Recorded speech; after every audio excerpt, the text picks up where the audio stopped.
Voilà, donc c'est parti pour l'enregistrement. Eh bien, merci de cette invitation qui me donne l'occasion de parler d'un sujet sur lequel je travaille.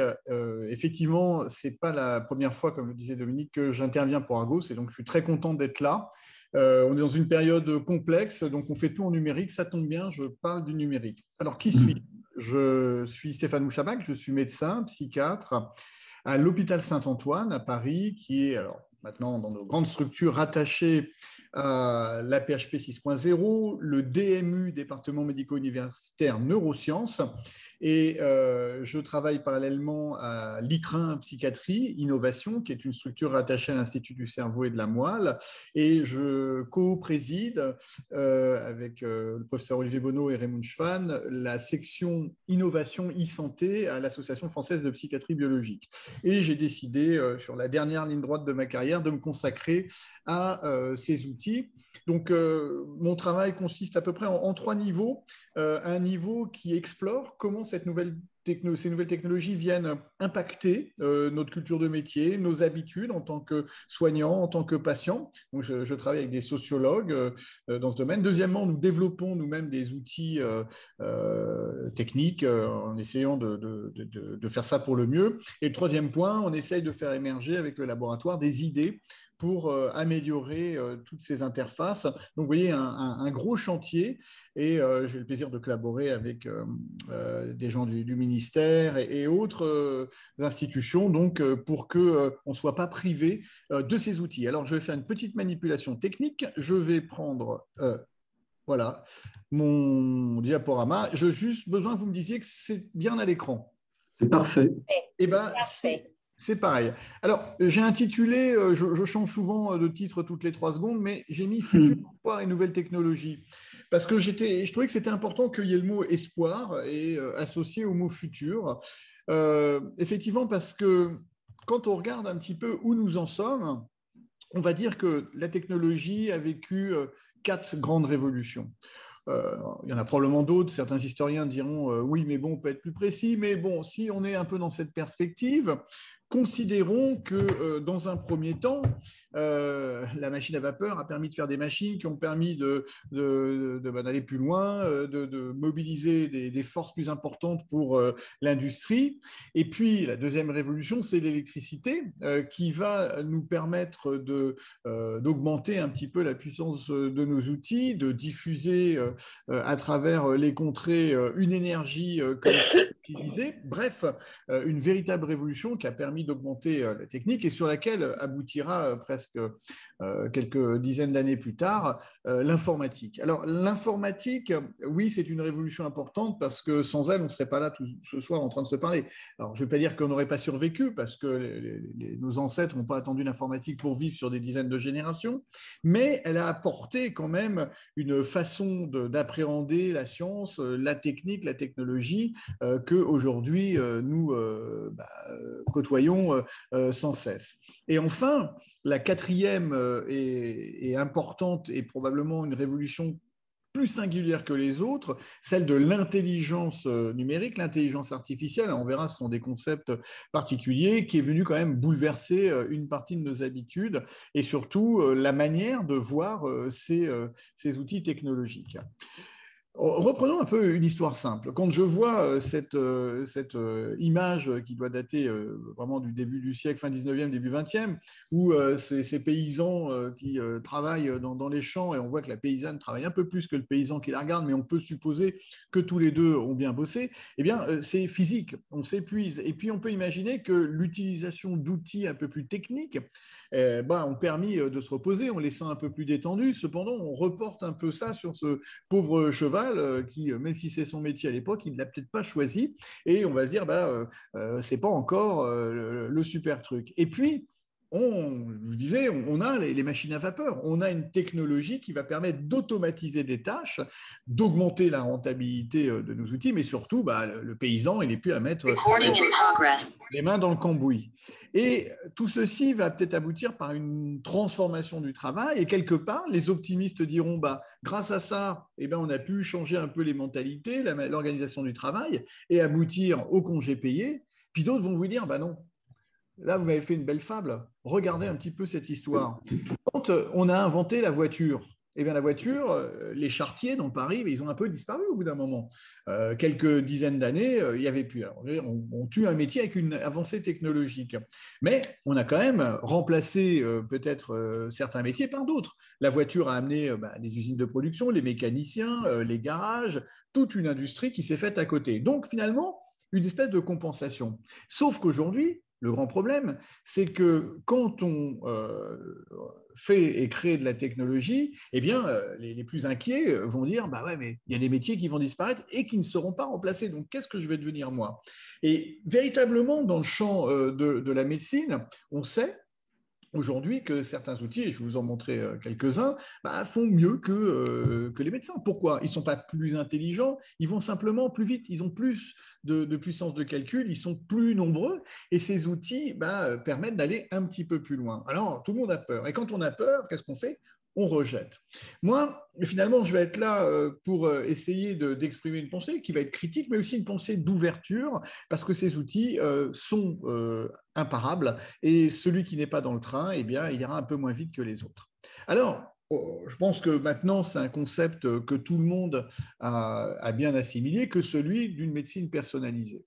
Effectivement, dans beaucoup de disciplines, des biomarqueurs, des analyses spécifiques en imagerie, de l'histologie, des traitements ciblés, eh bien, ça modifie complètement les perspectives de prise en charge de nos patients et on voit que dans bon nombre de disciplines, c'est un petit peu déjà demain et que dans ces disciplines, on a déjà un petit peu de science qui s'est incorporée dans un quotidien et qui fait que moi, je ne suis peut-être pas soigné comme l'autre parce que je suis différent. Alors, en psychiatrie ou en psychologie, on n'est finalement pas plus démunis, mais simplement nos biomarqueurs sont plus compliqués à mettre en œuvre. Ils ne sont pas spécifiques d'une chose. Beaucoup de pathologies les partagent. La génétique, bon, c'était très intéressant, mais on commence à mettre des applications en place, mais c'est tellement complexe et vaste qu'on a un petit peu de mal. Donc, on se dit, mais qu'est-ce qui va pouvoir nous aider? Et finalement, l'intelligence artificielle et ses corollaires et ses conséquences dans les nouvelles technologies sont probablement des outils salvateurs qui vont permettre d'accéder un peu mieux à cette médecine personnalisée. Certains me jugeront un petit peu optimiste et enthousiaste, on me le dit parfois, mais je dis qu'il en faut, c'est ça l'espoir. Et bien effectivement, à un moment, tout le monde s'inquiète, hein, to be or not to be, mais c'est surtout est-ce que je vais rester ou pas. Et c'est pour ça que moi, j'ai observé dans mes travaux, puisqu'on a commencé par des analyses un petit peu de la compréhension des pratiques, comment c'était assimilé, eh bien, vous verrez qu'on a vu que les réticences, elles n'étaient pas basées un refus simple de la technologie. Ça serait idiot. Tout le monde a un téléphone portable et s'en porte bien, même si moi je pense que parfois il faut l'éteindre. Mais simplement, on se disait que ces outils, quand on ne les comprend pas, on les rejette. Et vous allez voir que le débat, il est aussi dans bien définir les contours de leur utilisation et surtout qui participe. Et moi, je milite pour que les patients soient et les aidants partie prenante de leur élaboration. Alors, un tout petit peu d'histoire. Alors, il y a eu plusieurs conférences, mais il y a des conférences fondatrices de ce que va être l'IA. Et là, on voit John McCarthy, alors il n'était pas seul, il y avait Noam Chomsky, Herbert Simon, qui vont définir ce que va être un peu l'intelligence artificielle, une forme un petit peu d'outil qui, à la conférence de Dartmouth, est défini comme des algorithmes traitant l'information, un petit peu comme le cerveau humain. Et après, on aura d'autres définitions pour dire qu'on est capable de programmer des logiciels ou de programmer au niveau informatique des outils qui peuvent même apprendre d'eux-mêmes, ce qu'on appelle les apprentissages automatiques ou le machine learning en anglais. Mais cette conférence, elle est assez fondamentale parce qu'elle va guider la manière de voir. Et là, vous voyez, l'ordinateur à l'époque, c'est un IBM 7090, c'est une usine à gaz. Aujourd'hui, au téléphone portable est X fois plus puissant. Mais les auteurs vont essayer de définir ça. Alors aujourd'hui, qu'est-ce qu'on entend par cette intelligence artificielle? Eh bien, je résume un petit peu. On va avoir l'intelligence artificielle dite faible, les IA faibles, versus les IA fortes. Qu'est-ce que c'est qu'une IA faible? Une IA faible, c'est globalement pas mal ce qui nous entoure. C'est une intelligence assez automatisée. Par exemple, quand vous avez dans les usines de voitures, ces machines qui font tout, elles sont automatisées, elles ont des programmes qui font un peu comme le cerveau ferait. Tu mets ta main là, tu détectes des erreurs et qui s'ajustent. Mais elles n'ont pas véritablement de conscience. Un ordinateur qui joue aux échecs, même si AlphaGo a battu les joueurs de Go et Deep Blue avait battu Kasparov, ça reste un algorithme qui fait beaucoup de calculs, mais qui n'a pas une conscience qui vient de gagner. Quelque part, il s'en moque éperdument, c'est pas son souci parce qu'il n'a pas une conscience de ça. Ou bien ce qu'on appelle les systèmes experts, qui sont des systèmes de prise de décision, qui font des liens, qui calculent à chaque fois la bonne ou la mauvaise décision en matière de probabilité. Mais ça reste une intelligence qui n'a pas de conscience, c'est une simulation d'intelligence. Ce qui est le degré un petit peu au-dessus, et on n'en est pas encore là, c'est ce qu'on appelle une intelligence forte. C'est quoi une intelligence forte? C'est une intelligence qui est capable de faire des tâches, pour le coup, un petit peu plus complexes, d'apprendre, de raisonner de manière soit logique, ce qu'on appelle une intelligence froide. Et de l'autre côté, l'intelligence, alors je dirais pas un peu ultime, mais celle qui est une intelligence presque vivante, l'intelligence qui peut avoir une conscience d'elle-même, une métacognition, qui peut mimer les espèces et se développer comme elles. Alors on en est un petit peu loin, mais vous voyez que dès qu'on commence à aller dans l'intelligence froide ou forte, mais chaude ou sensible, eh bien on a peur un petit peu de ces conséquences. Et c'est vrai que c'est un vrai débat qui freine. Aujourd'hui, on est quand même dans notre quotidien, et en l'occurrence notre quotidien soignant, sur des intelligences artificielles dites faibles. Alors, il y en a partout. Il y en a, par exemple, quand vous faites de la reconnaissance de caractère, de la reconnaissance de visage avec vos téléphones, quand vous demandez un crédit. Moi, je raconte toujours, la première fois que j'ai demandé un crédit quand j'étais chef de clinique pour ma maison, que j'avais achetée à l'époque, eh bien, ils s'étaient trompés. Au lieu de mettre chef de clinique, ils avaient mis chef d'une clinique. Pensez bien que l'IA a dit OK directement. Bon, quand je leur ai dit, mais non, je ne suis pas chef d'une clinique, mais deux cliniques, ils étaient un petit peu déçus, mais quelque part, c'était un peu trop tard et j'ai eu mon prix à un tarif qui était somme toute avantageux. Donc, comme vous voyez, parfois, l'IA peut nous aider vraiment de manière très significative. L'IA peut vous aider à déterminer le comportement d'un consommateur, la cybersécurité, chercher avec ce qu'on appelle le data mining au sein d'une masse d'informations, des données qui seront des données qui vous permettront de caractériser, encore une fois, des comportements, faire émerger des concepts, etc.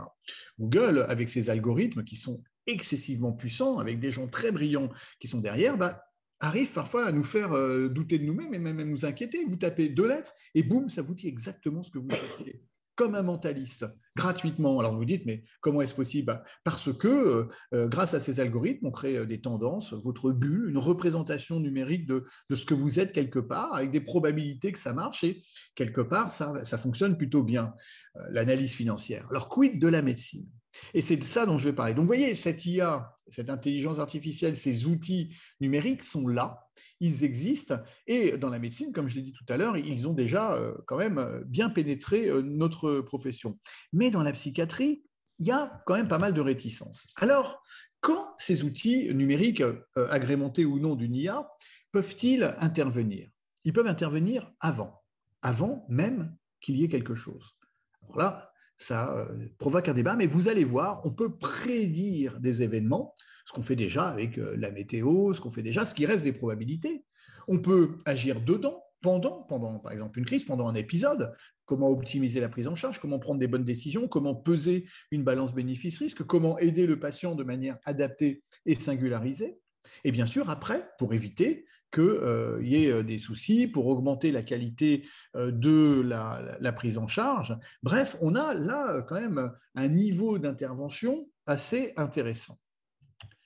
Alors, est-ce que j'anticipe en disant tout ça? Est-ce que c'est de la science-fiction ou est-ce qu'on est un peu dans la réalité? Donc moi, ce que je vais vous montrer ce soir, c'est à peu près où on en est. Certes, je vais probablement parfois être un peu emphatique, mais je vais vous montrer, surtout peut-être quelques exemples dans le champ des troubles bipolaires, ce qu'on peut faire et ce qu'on peut voir. Et bien sûr, j'en ferai la critique à un moment. Alors, ça nous aide au niveau des biomarqueurs. C'est vrai que ces outils numériques permettent assez, alors je dirais facilement est un terme qui n'est pas tout à fait juste, mais quand même de manière assez efficace, au sein, par exemple, d'un grand nombre de données biologiques, d'extraire, de calculer, d'essayer de trouver ce qui semble caractériser la signature biologique, par exemple, d'une pathologie.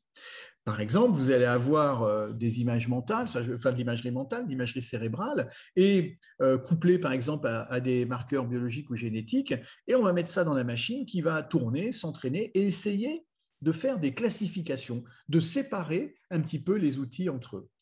Imaginez que je ne connaisse pas la différence entre un chien et un chat. Qu'est-ce que je fais? J'appelle mes amis. Alors, je leur dis, est-ce que vous pouvez m'aider? Ils vont dire, ouais, on va t'aider. On va t'envoyer des photos de chiens et de chats. Mais comme je ne sais pas ce que c'est, derrière, ils vont écrire ça c'est un chien, ça c'est un chat. Donc je vais recevoir plein de photos, je vais regarder les étiquettes chien-chat, je vais faire 2 tapes et en regardant, je fais ah ouais, effectivement, il y a quand même des différences. Ce qui fait que la fois d'après, on va me donner une photo, je fais ah oui, maintenant j'ai compris, ça c'est un chat, ça c'est un chien. Ça, c'est typiquement comment peut fonctionner un algorithme de classification qu'on appelle supervisé. Par exemple, pour diagnostiquer des maladies, quand on connaît déjà les maladies, on entraîne l'ordinateur à trouver des différences sur des critères biologiques, des critères d'imagerie, des critères comportementaux. Et une fois qu'il s'est bien entraîné, on lui met des nouvelles données et il dit ça appartient à telle catégorie ou telle catégorie. Ça, c'est intéressant, par exemple, quand on a des doutes sur le diagnostic d'un trouble plutôt de l'humeur versus un trouble schizoaffectif ou un trouble de la lignée plutôt schizophrénique. Eh bien, les ordinateurs, par exemple sur des critères d'imagerie ou biologiques, dans certaines situations, sont capables de distinguer ces événements d'une façon assez efficace, puisque parfois ça frôle les 97-98% d'exactitude sur certaines pathologies. On peut aller même plus loin. Admettons maintenant que je ne sache toujours pas ce qu'est un chien et un chat, j'appelle mes copains, ils en ont marre, et ils m'envoient plein de photos. Sauf que cette fois-ci, ils n'ont pas mis des étiquettes. Alors, au moins, ils m'ont envoyé des photos de chiens et de chats. Alors, ça va être à moi de regarder les différences. Je vais faire des tests. Dis donc, ils ont les poils. Non, les poils, ce n'est pas un facteur qui discrimine. Leurs yeux. Et ils ne sont pas tout à fait pareils. Il y en a qui ont des yeux qui sont avec des pupilles rondes, puis d'autres, ça ressemble à des petits croissants de lune. Là, c'est un petit peu différent. Est-ce que ce n'est pas un critère? Et vous voyez, à partir de petits détails, à partir de choses, je vais commencer moi, à faire des classifications. Et peut-être que je vais pouvoir faire émerger des concepts au-delà des étiquettes que j'avais habituellement, donc des concepts que finalement je ne connaissais pas. Trouver des nouvelles différences de classification. Ah ouais, je viens de remarquer, en regardant comme ça, que les chats ont 3 poils de plus sur une oreille par rapport aux chiens. Je dis n'importe quoi, mais tout à coup, je me dis, mais si ce n'était pas un critère intéressant. Et ça, c'est le début de ce qu'on appelle le deep learning, par exemple. C'est une des couches du deep learning, où à partir de données, on va aller vers des concepts. Donc, vous voyez, ces outils, biologiquement, au niveau de l'imagerie et autres, permettent de faire émerger des outils de classification. Mais pour moi, et ce sur quoi je travaille plutôt actuellement, c'est ce qu'on appelle le phénotype, alors en français, numérique. Qu'est-ce que c'est? C'est l'idée de dire que le phénotype, c'est le résultat de l'interaction entre les gènes et l'environnement. Voilà, mon phénotype, moi, voilà, je suis avec la tête que j'ai, machin, etc. Mes gènes ont évolué dans un environnement et je suis ce que je suis. Au niveau comportement, mes gènes m'exposent à certaines modalités comportementales. Elles ne les garantissent pas à 100%, et l'environnement va les faire s'activer ou non, va les modifier, etc. Et l'idée du phénotype numérique, ça serait quoi? Ça serait qu'à partir de données numériques qu'on capterait, et je vais vous expliquer comment, on pourrait avoir une signature de nos comportements, une signature numérique, quelque part ce que font déjà Google ou autres sur vos tendances, par exemple comportementales d'acheteurs ou autres. Ils vous connaissent très très bien, même mieux que vous, sur certains paramètres. Et là, de manière assez équivalente, on serait plutôt à avoir des outils qui, avec les mesures qu'ils prennent, nous permettent de déterminer des états émotionnels, motivationnels ou autres. Par exemple, le phénotype numérique, c'est quoi? C'est que vous avez à la fois des données qu'on appelle passives et des données actives. Les données passives, ce sont des données que recueille, par exemple, un téléphone sans vous le demander. Votre nombre de pas, combien de fois vous avez mis le doigt sur l'écran, combien de fois vous avez téléphoné, même, par exemple, ce que vous avez raconté. Votre voix peut être analysée. si vous parlez lentement, si vous parlez très vite, si vous parlez de manière distincte ou non, s'il y a des variations par rapport à d'habitude, même au sein de votre voix, de distinguer des éléments de langage, de les analyser, de distinguer des éléments émotionnels au sein de cette voix. Je suis en colère ou pas. Bref, un nombre d'informations qui n'est pas nécessaire de spécifier vous-même pour qu'elles soient informationnelles. Deuxièmement, par exemple, le GPS et l'accéléromètre. Si effectivement, je vais vous montrer, je bouge beaucoup, ça va être capturé par mon smartphone. Mais ceci comparé à des dizaines et des dizaines de personnes mixées avec tout un tas d'autres paramètres, et bien, comme je vous ai dit précédemment avec une histoire de chien et de chat de classification, je vais commencer à avoir des outils qui vont associer. Vous allez voir, quand je marche beaucoup, c'est peut-être que je suis accéléré. Si je suis accéléré, c'est peut-être que je suis en début d'hypomanie ou pas. Et on va voir qu'il y a des papiers qui permettent de calculer véritablement ces différences. La communication digitale, l'activité sur l'écran, combien de temps je passe, à quelle heure. Ce n'est pas anodin que si j'envoie 200 messages par heure de 3 heures du matin à 6 heures du matin, il y a peut-être un trouble du sommeil, vous voyez. Et puis, je peux même mesurer mon sommeil, sa qualité. Je peux rajouter des biocapteurs, rythme cardiaque, tension artérielle, variation de l'amplitude du rythme. Je peux capturer des informations biologiques dont on sait qu'elles correspondent aussi à des états émotionnels ou autres. Et puis, les données actives, ça peut être des questionnements. Comment vous vous sentez aujourd'hui? De 0 à 10, dites-moi comment vous êtes. Vous faire passer une échelle, par exemple, de dépression ou de questionner. Tout ceci mixé en temps réel, sur la durée, vous donne des informations que, normalement, vous verrez, notre cerveau n'arrive pas trop à retenir. Pourquoi? Parce que si je vous dis comment vous dormez en ce moment, généralement, vous allez vous souvenir de vos 3 dernières nuits. C'est comme ça qu'on ne fait pas tout le mois. Lui, il le sait. Et une fois qu'il a fait ça, eh bien, avec des petits algorithmes, comparé à des masses de données d'autres patients, dont on sait qu'ils ont tel état ou tel état à tel moment, voire pas du tout, on va pouvoir faire émerger une signature numérique de certains comportements. Alors, j'entends tout de suite, ouais, mais on est surveillé. Vous allez voir, j'ai déjà questionné pas mal de monde au sein par exemple, du NAFAM ou autre. Les gens sont assez partie prenante quand c'est bien utilisé. Mais vous allez voir, ma deuxième partie, c'est comment bien l'utiliser. Nous avons tous, chez nous, des outils connectés qui permettent ces outils d'avoir des évaluations momentanées, écologiques, en temps réel, des évaluations qui vous permettent justement de travailler et de recueillir des informations tout le temps. Et ce qu'on appelle les Ecological Momentary Assessments, c'est justement ce que je vous disais, des évaluations qui correspondent à la vraie vie. Ces outils prédisent des comportements. Je vais vous donner un petit exemple. L'exemple numéro 1, on m'a téléphoné, j'espère que ce n'est pas quelqu'un du panel qui me dit que j'ai un souci, mais je ne crois pas. Imaginez qu'il y a 2 comportements. Je fais 10 000 pas par jour. On me dit c'est vachement bien.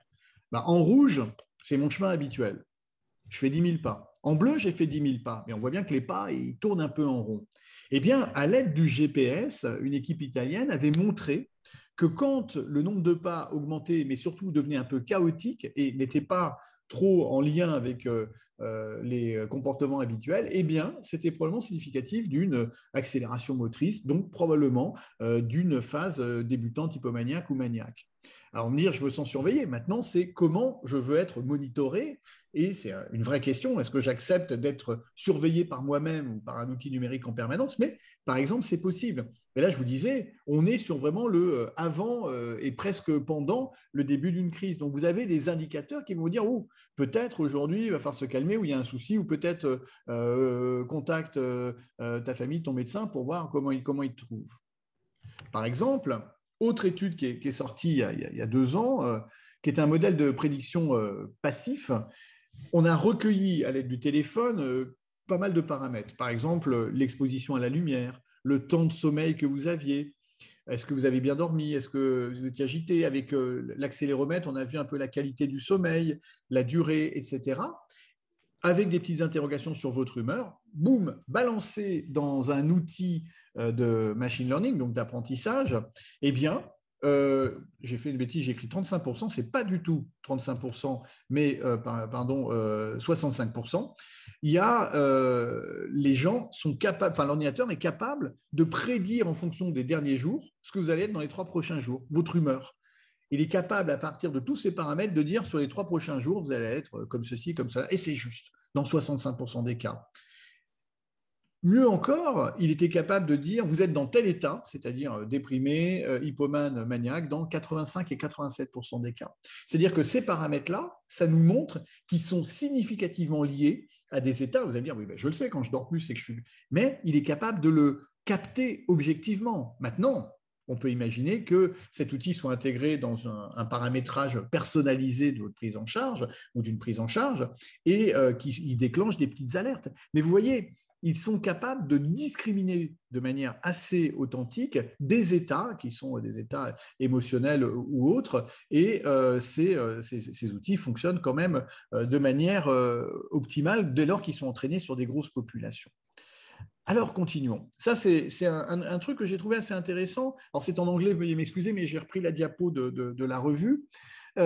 Ils ont regardé ce que je vous disais, de l'actigraphie, le sommeil, les paramètres vitaux, comment vous bougez, et les interactions sociales que vous avez, comment vous vous sentez dans la journée, et surtout en analysant certains dans votre visage en vidéo, votre langage, vos mimiques et autres, puis vous demandez comment vous vous sentiez en auto-évaluation.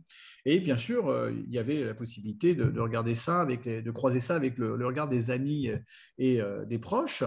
Boum, base de calcul qui analyse tout ça. Et à la fin, il était capable de vous dire dans quel état émotionnel vous étiez, de changer, de reconnaître vos états thymiques dans un nombre de cas vraiment important. C'est un modèle, mais ça montre justement qu'après, en rajoutant des interactions, on le voit ici à la fin, je ne sais pas si ma souris apparaît, on a des recommandations, on a des signaux un petit peu d'alerte, et puis des stratégies d'autogestion. C'est ça qui est intéressant. C'est que vous allez voir, selon moi, je ne suis pas le seul, hein, on va restaurer des capacités d'autonomie à la personne parce qu'il va avoir un regard sur lui-même et du poids pour en parler.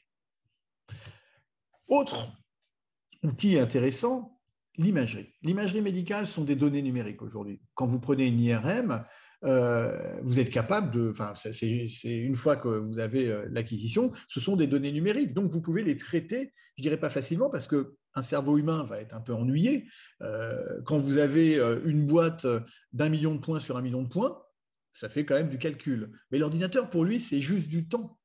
S'il est bien programmé, c'est juste du temps et de la ressource. Et vu comment la puissance des ordinateurs évolue en permanence, eh bien, il devient beaucoup plus facile d'analyser ces grosses quantités. Donc, par exemple, les programmes vont analyser énormément de cerveau. On va leur dire, par exemple, ça c'est tel type de trouble, ça c'est tel type d'état. Ils vont faire des fameuses classifications. Et puis, une fois que la base de données elle est bien entraînée, quand vous mettez un nouveau cas, il vous dit, bah, ça c'est tel trouble, ou alors, dans 2 ans, ça va devenir tel trouble, ou alors, dans l'année, il y aura un risque de ça, etc. Waouh, effectivement, ça inquiète quand vous donnez une prédiction, mais qui n'est pas non plus une certitude de 100% encore. Mais là où l'être humain, lui, prend ses décisions souvent avec un niveau qui est parfois proche du hasard dans ce genre d'histoire, eh bien là, on augmente la capacité de prédire, mais bien sûr, il faut quand même des grandes bases de données, et encore faut-il que ce dont on parle soit une réalité. Si on prédit des troubles qui n'existent pas, on ne prédit rien du tout. Mais ce que je veux dire, c'est que sur des anomalies que l'ordinateur va déceler alors qu'on ne les aurait peut-être pas vues, il va dire, bah tiens, ça c'est une sorte de ce qu'on appelle un biotype, c'est une manière qu'a le cerveau d'être connecté. Eh bien, ce biotype, il va être associé à tel trouble ou à tel état. Donc, si je mets un nouveau cas et une imagerie de quelqu'un, eh bien, il est capable, en comparant de manière très fine, il est capable justement de dire bah, ça appartient à cette catégorie. Donc, si cette catégorie a un risque de faire des transitions, d'aller vers la maladie, de faire des cycles rapides ou ce qu'on veut, il est capable de les proposer, de les déterminer. Alors, bien sûr, est-ce qu'on a envie de connaître la date de sa mort? J'exagère en disant ça, mais vous voyez ça sur Internet, ben non, on aimerait bien être tranquille. Est-ce qu'on a envie de savoir si on a un risque ou pas? Eh bien, ça, c'est quelque chose qui fait partie du débat sur ce qu'on accepte aussi en matière de prédiction. Certains disent, ouais, moi j'ai envie de savoir, d'autres ils font, moi je ne veux pas savoir. Moi, je pense que dans ces cas-là, il faut quand même pouvoir que l'individu puisse déterminer ce qu'il veut, et c'est là, ça sera la deuxième partie de mon propos. Alors, ce que je trouve aussi intéressant, c'est thérapeutique. Je vous ai mis ici un outil de réalité virtuelle, mais on a plein de possibilités grâce à ces outils de paramétrer, de personnaliser des environnements pour faire qu'on travaille sur, à des endroits où normalement il n'y a pas peut-être le thérapeute à disposition. On peut nous-mêmes, on se disrupte comme on dit dans le langage, on se remplace par une technologie ou par un moyen quelconque, et les thérapies guidées, les thérapies virtuelles et autres, couplé à ces outils numériques qui sont capables un petit peu de ressentir votre état, eh bien, ça permet d'optimiser des prises en charge. Alors oui, mais d'accord, est-ce qu'on n'est pas là non plus en train de créer un espèce de traitement idéal dont je n'ai peut-être pas besoin? C'est vrai, ça fait partie du débat actuel, mais ce débat, il n'est pas propre au champ de la santé mentale, il est quand même propre à tout ce qui touche à l'IA. Et c'est là où, en fait, effectivement, il faut voir les opportunités, puis il faut voir un petit peu les limites. Allons plus loin. Ça, c'était un outil qu'avait développé une équipe que je connais bien et qui est un chatbot d'aide thérapeutique. C'est-à-dire que quand, entre deux consultes, il y a qui? Il y a quoi? Il n'y a pas toujours la famille, il n'y a pas toujours l'entourage, il n'y a pas toujours le thérapeute. Moi, par exemple, pour avoir des rendez-vous, j'essaie de faire au mieux, mais je suis tellement débordé que je ne peux pas être disponible tout le temps pour tout le monde. Eh bien, ces outils, c'est là où c'est intéressant, sont des outils qui, eux, sont là tout le temps. Alors, je veux dire, ce n'est pas un humain. Mais je vais vous montrer un petit truc derrière qui va vous faire relativiser cette notion. Et un chatbot, c'est hyper fonctionnel. Je regardais un jour un documentaire, et c'était un prof de Stanford, je crois, qui est le spécialiste des agents conversationnels, c'est-à-dire des petits chatbots. Le mec, c'est le spécialiste au monde, dans une plus grande université du monde. Il explique qu'il divorce, etc. Et il s'était mis sur un réseau de dialogue avec des personnes qui étaient dans des pays à l'autre bout de la Terre. Et il parlait depuis 3 mois avec cette personne. Et à un moment, cette personne lui dit comment tu vas. L'autre, elle dit bah, ça va bien, je suis tout roule et tout. Mais attends, j'essaie de mettre plein écran. Bon, non, ça ne marche pas. Et il lui dit mais comment tu vas? Une fois, je me promène, il fait beau et tout. Le mec, il dit mais attends, il fait beau, il regarde la météo dans le pays, il fait -30 et il neige. Et là, il lui sort une phrase complètement bidon. Et l'autre répond oui, oui, tout à fait, ça va bien. Et le mec se rend compte que ça fait 3 mois qu'il parle à un chatbot. Et là, il dit, vous imaginez, moi qui suis le spécialiste, je me fais avoir. Bon, c'est un peu le test de Turing, presque, mais le gars dit, c'est quand même vachement bien fait et c'est quand même puissant. Donc, ces chatbots ont une part de réalité. Et ils sont intéressants parce que ils peuvent nous parler, nous guider, et quelque part, ils ont une petite forme d'humanité qui est une forme qui nous fait un petit peu du bien. Alors là, c'est un papier qu'on a publié il n'y a pas longtemps. Et on essaie de montrer, c'est un schéma un petit peu complexe, mais justement, comment ces évaluations momentanées écologiques, c'est-à-dire en temps réel, savoir comment vous êtes et autres, capturer avec votre voix, avec la pression, etc., peut permettre de générer un état et de proposer ce qu'on appelle des EMI en anglais, c'est des interventions momentanées écologiques, qui sont des propositions qui peuvent être, par exemple, fais ceci, fais cela, sors, appelle tes amis, appelle le médecin, etc., ou fais de la méditation, pose-toi, mais qui seront vraiment optimisées pour ça. Alors, je suis un peu embêté quand j'écris ça parce que j'ai regardé un film récemment qui s'appelle Don't Look Up, qui passe sur une plateforme de streaming qui est vachement bien, où le pas gentil, le méchant, qui est une espèce de milliardaire excentrique, a un outil qui fait à peu près ça, sauf qu'il le fait n'importe comment. Mais bon, donc, mais en même temps, je crois véritablement que ces outils peut être ce que nous, on avait appelé de la dopamine digitale. Ça peut aider, par exemple, chez les gens déprimés,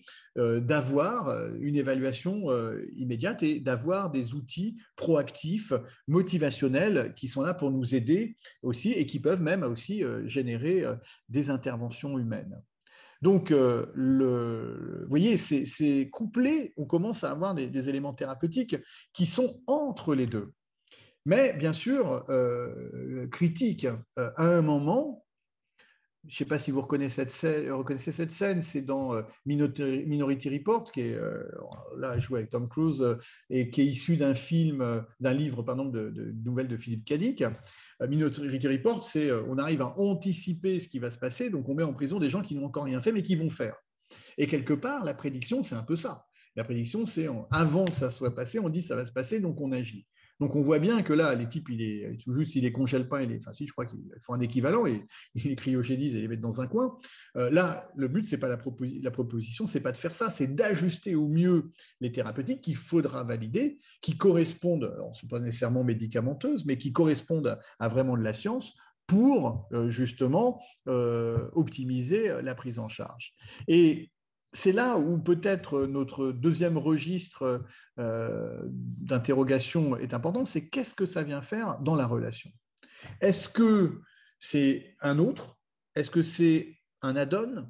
Quelque chose en plus qui est là pour nous aider? Est-ce que c'est une tierce personne un petit peu bizarre, finalement, avec laquelle on est obligé de traiter? Ça se définit. Moi, personnellement, je me pose toujours cette question-là. Si je veux voir un cardiologue, est-ce que je veux voir un cardiologue qui parle en noir et blanc et qui écoute mon cœur avec une corne de bouc creusée, ou est-ce que je veux un type qui a une échographie et un ECG? Quelque part, je veux quelqu'un qui a un électrogramme et un ECG. Vous allez me dire, oui, mais bon, dans le métier de la psychiatrie, la parole, la relation. J'ai un cardiologue aussi, dans l'absolu. Il n'y a pas de raison qu'il ne soit pas dans la relation. Simplement, on intègre des outils et on intègre des outils dans notre pratique. Et vous verrez que pour moi, l'équation, je la dis maintenant et je la redirai après, c'est 1 + 1 = 3. C'est une augmentation de la potentialité thérapeutique du médecin et non une concurrence ou une abstraction. Alors, on avait fait une étude pour vous montrer un petit peu comment, dans la discipline, on pense. Cette étude qu'on avait publiée en 2018 et qui était au départ la thèse d'Alexis Bourla, était une étude où on avait utilisé une méthode qu'on appelle qualitative, mise au point surtout en sociologie psychologique, qui s'appelle la méthode des vignettes. Qu'est-ce qu'on a fait? On avait raconté 3 petites histoires. Une consultation où on faisait un pré-diagnostic avec une tablette et un logiciel de diagnostic intelligent, un bracelet connecté qui prédisait des rechutes et un truc d'imagerie. Et on avait interrogé 500 ou presque 600 psychiatres, des internes, des profs, des PH, des libéraux, enfin vraiment, vraiment tout le monde. Et c'est vrai que c'était intéressant parce qu'on avait vu que seulement 20% acceptaient vraiment, avec des profils plutôt comme le mien, je suis en CHU, etc., j'aime la tech. Il y en avait qui étaient complètement contre, et puis beaucoup au milieu, intermédiaire. Et ce qui nous avait frappé, même les internes, qui sont pourtant les digital natives, qui sont pourtant les médecins de demain, étaient assez réticents. Et ce qu'on voyait, c'était les craintes. Les gens disaient, bah oui, l'alliance thérapeutique, le transfert, ça risque d'être abîmé. Les contre-réactions, est-ce que ça ne va pas m'angoisser de me dire que je vais faire une rechute? C'est vrai, mais ça, je vais en parler. Est-ce que je ne vais pas surtraiter ou sous-traiter comme Minority Report? Au niveau éthique, je vais déshumaniser, figer le patient dans sa pathologie. Bon, non, on n'était pas là pour juger, hein, c'est un travail sociologique, d'anthropologie, donc on recueillait les impressions, prédire une maladie incurable, donner un traitement préventif, utilisation politique pour combler la pénurie de médecins. Et c'est vrai qu'on se dit, bon, bah, il y en a moins, ça, c'est quand même peut-être pas très bien, et donc, est-ce qu'on n'est pas là à cautionner un système qui nous remplace? Risque lié aux faux positifs, aux faux négatifs, risque lié aux dispositifs, les effets indésirables, comment les gérer. Alors ça, aujourd'hui, il y a quand même des nomenclatures et des réglementations très, très importantes, et les normes européennes ont été, la doctrine a été réévaluée au niveau européen en 2017, et en France, elle est valable, elle est appliquée depuis mai 2021, mais on essaye de cadrer au mieux comme un médicament, comme un dispositif médical classique, mais on voit qu'il y avait des craintes, vous voyez? Et en fait, la conclusion, ce n'était pas que les gens ne voulaient pas utiliser ça, c'est qu'en fait, souvent, ils ne comprenaient pas comment ça marchait. Mais c'est quoi la boîte noire? Et nous, dans nos recommandations, on avait dit, mais il faut instruire les gens. Et étonnamment, on a refait exactement la même étude. Je dis étonnamment, non, parce que ce n'était pas étonnant a posteriori, avec les infirmiers, des élèves infirmiers exactement, ils étaient 2000 quasiment, et eux étaient beaucoup plus dans l'acceptation de ces outils. Alors, on avait envoyé, quand on a écrit notre article et qu'on l'a envoyé dans une revue spécialisée, et on a dit, oui, voilà, on est étonné. Il nous avait dit, mais ce n'est pas étonnant. Nous, profession infirmière, nous sommes des spécialistes de l'intégration de ces technologies. quand on a un monitoring dans une unité de soins intensifs, quand on a un appareil tensiomètre automatisé, ça nous fait gagner du temps, ça nous permet de faire plusieurs choses, etc. Et nous, c'est notre culture. Et donc, on voyait bien que c'était aussi des histoires de culture. Et quand j'avais interrogé les patients les premières fois, les aidants, je me disais, bon, on va avoir des réticences. Eh bien non, les gens étaient très partants. Et nous avons fait une conférence la semaine dernière au congrès de l'encéphale avec justement une personne du ministère et de l'UNAFAM, et on voyait bien que la demande était réelle et que les réticences que nous, on pensait avoir, elles n'étaient pas là. Qu'est-ce qui nous manquait? Il nous manquait d'avoir écouté les patients et les aidants. Et c'est en cela que aussi on avait conclu par vous devez vous engager en tant qu'utilisateur premier, vous êtes les premiers concernés, dans la conception, dans l'évaluation de ces outils, et vous avez votre mot à dire. Parce que un informaticien, quand il fabrique son outil, il a des procédures qui lui sont propres. C'est des normes techniques et autres. Un médecin, quand il utilise un médicament, un outil ou une technique, il a des normes qui sont des normes médicales. Un commercial, lui, il a ses process et il a ses objectifs. Le patient, comment il évalue? Comment il fait? Comment il sait? Et il regarde les likes, les cœurs, les machins. Ce n'est pas de la science la plupart du temps, c'est qu'une impression. Et moi, j'ai vu des applications qui conseillaient en phase hypomaniaque de boire un coup, parce que tu seras mieux. Vous imaginez l'information et le niveau d'information.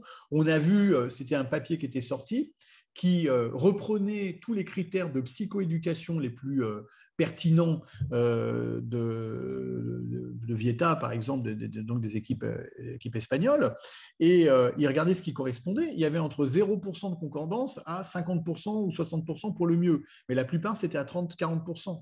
C'est-à-dire que rien qu'un outil de psychoéducation, c'était il y a 5-6 ans, c'était nul. Donc, bien sûr qu'il y a eu des progrès, mais voyez qu'il faut séparer le bon grain de l'ivraie. Donc, là aussi, qui doit le faire? Peut-être nous, peut-être les gens doivent se former, et je vais en parler. Parce que moi, je pense que le e-patient, on va l'appeler comme ça, hein, c'est l'empowerment, c'est une forme de reprise de pouvoir, et il y a une dimension proactive dans cette éventualité. Pourquoi il y a une dimension proactive? D'abord, j'aime bien reprendre la phrase de Thomson, plus connue sous le nom du baron Kelvin. Donc, ça nous évoque un thermomètre avec une mesure de temps. Ne s'améliore que ce qui se mesure. Effectivement, comment vas-tu? Je vais mieux. Ok, c'est une impression globale, c'est une perception, mais je vais mieux comment? Combien? Je vais mieux quoi? Et finalement, bien souvent, moi, ça m'arrive, je suis dans le service, je fais comment va monsieur machin ou madame bidule, on me dit oh, il est mal. Mais il est mal, c'est une information qui ne me dit pas comment il est. Je vois à peu près, mais ce n'est pas précis. Il me manque un nombre d'infos colossal. Eh bien, ces outils, exactement comme dans un service d'hématologie, j'aurai la numération formule sanguine, comme dans un service d'endocrinologie, j'aurai des dosages de la thyroïde, eh bien, je vais avoir mes dosages à moi. Je vais avoir des mesures. Et il me les faut. Sauf que, qui les fait?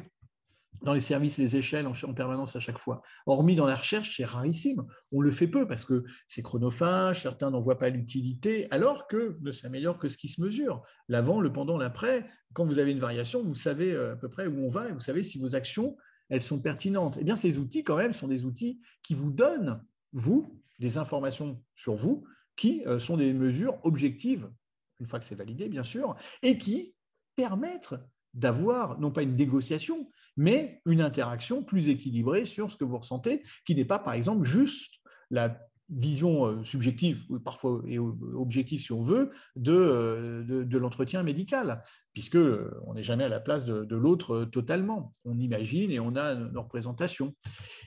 Nous, par exemple, on a là écrit un article qui est en cours qui a été accepté et qui est en cours de publication, mais où, à l'aide de tous ces outils, on a essayé de voir, je suis désolé encore c'est en anglais, mais je l'ai pris dessus, de voir tout ce que, par exemple, le phénotype numérique, ce dont je vous ai parlé tout à l'heure, permettait de maîtriser comme erreur cognitive ou erreur de décision. On fait des erreurs cognitives tous fréquemment. On s'est tous dit un jour, mais pourquoi j'ai fait ça? Mais si j'avais réfléchi.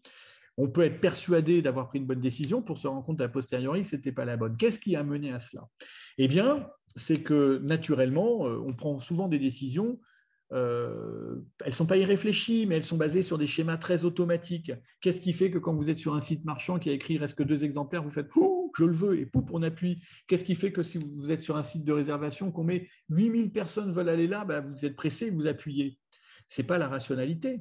Parce que pour ça, en vrai, pour ne pas dépenser, ce que conseille Dan Ariely, qui est un chercheur qui travaille dans le domaine, c'est de mettre votre carte bleue dans le congèle, dans un verre d'eau dans le congèle, et si vous avez une envie, d'utiliser la carte bleue quand ça a décongelé. Et il dit que d'ici là, vous aurez peut-être moins envie. Ce qui montre que souvent, on a des décisions qui sont assez automatiques, basées sur des a priori, des stéréotypes, etc.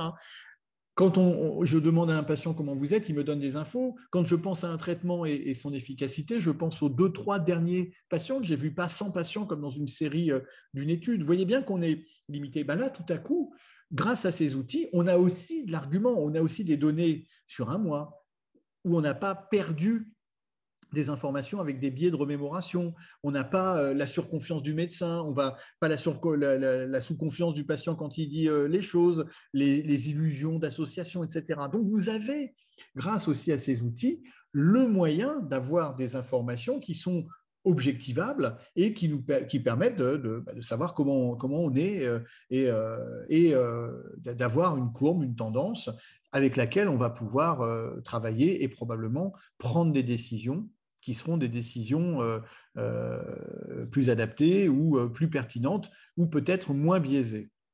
Alors vous allez me dire, ah ouais, mais bon, le médecin, qu'est-ce qu'il fait là-dedans? Ben justement, là où il y avait quand même une critique sur parfois certaines de nos actions, la possibilité d'agir un petit peu différemment dans les prises de décision, je parle thérapeutique ou clinique. Les systèmes d'aide au diagnostic et à la décision médicale, ce qu'on appelle les SADM, peuvent même aider à faire des interventions par stade, selon le stade, l'intensité des symptômes, même travailler sur les directives anticipées. On avait publié cet article un peu conceptuel où on essaie d'imaginer comment, avec une IA, on pouvait aider à créer des directives anticipées ou des plans de gestion de crise adaptés à vous, que ça vous aide à trouver les meilleures solutions en fonction de ce que vous êtes, de vos prodromes et autres, même de déclencher des micro-alertes spécifiques ou non, de les accepter ou non, de pouvoir dire dans mes directives aussi, bah, si je ne suis pas bien et que je ne peux plus donner mon consentement, je ne veux pas qu'une IA prenne des décisions pour moi, ça il faut l'anticiper. Aujourd'hui, ce n'est pas encore fait. Est-ce que j'accepte que ça soit un humain seul ou un humain augmenté d'une IA qui prennent des décisions? Donc, on a essayé d'explorer ça parce que ce sont de vraies questions aussi qu'il faut anticiper. Mais vous voyez, les systèmes d'aide au diagnostic qui, à partir de ces données, sont capables de vous dire ça c'est mieux, ça c'est pas mieux, ça a une plus grande probabilité de marcher, eh bien, c'est quand même très pertinent quand on voit parfois, je dirais pas le flou de nos décisions parce qu'il ne faut pas trop se flageller parce que c'est compliqué de prendre une décision médicale, mais ça augmente peut-être une partie des probabilités d'être dans le juste versus dans le faux. Alors, une fois, j'avais lu un article intéressant qui disait « Ouais, mais tout ça, c'est un peu déshumanisé. Où est le sujet dans tout ça ?» Il est là, il est toujours là, le sujet. Et par contre, ce que prônent certaines personnes, tu as un papier d'un psychologue que j'avais lu pour sa thèse, qui disait même l'histoire un peu psychanalytique du sujet, elle doit être incorporée dans cette analyse de ces données numériques. Il faut remettre en perspective les choses en fonction de l'histoire du sujet. Pourquoi pas? C'est une couche supplémentaire avec une autre grille de lecture qui peut être intégrée. Vous voyez, l'un n'exclut pas l'autre et on a des possibilités d'ouverture qui sont des possibilités intéressantes dès lors qu'on prend du temps pour les mettre en œuvre.